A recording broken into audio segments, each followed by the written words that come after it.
شروع اللہ کا نام لے کر جو بڑا مہربان نہایت رحم والا ہے۔ آسمان کی قسم جس میں برج ہیں،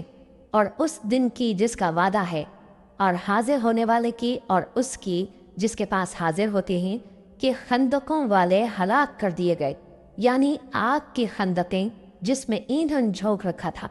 جبکہ وہ ان کے کناروں پر بیٹھے ہوئے تھے، اور جو ظلم وہ اہل ایمان پر کر رہے تھے ان کا نظارہ کر رہے تھے،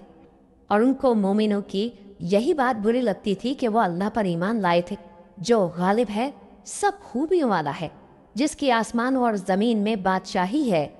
اور اللہ ہر چیز سے واقف ہے۔ جن لوگوں نے مومن مردوں اور مومن عورتوں کو تکلیفیں دیں اور توبہ نہ کی، ان کو دوزخ کا اور عذاب بھی ہوگا اور جلنے کا عذاب بھی، اور جو لوگ ایمان لائے اور نیک کام کرتے رہے ان کے لیے باغات ہیں جن کے نیچے نہریں بہہ رہی ہیں، یہی بڑی کامیابی ہے۔ بے شک تمہارے پروردگار کی پکڑ بہت سخت ہے،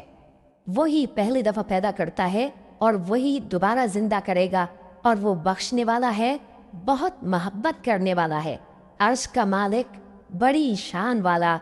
جو چاہتا ہے سو کر ڈالتا ہے۔ بھلا تم کو لشکروں کا حال معلوم ہوا ہے، یعنی فرعون اور سمود کا؟ اصل بات یہ ہے کہ کافر مستقل جھٹلانے میں لگے ہیں، جبکہ اللہ بھی ان کو ہر طرف سے گھیرے ہوئے ہے۔ یہ کوئی معمولی کلام نہیں، بلکہ یہ قرآن عظیم الشان ہے، لوح محفوظ میں لکھا ہوا۔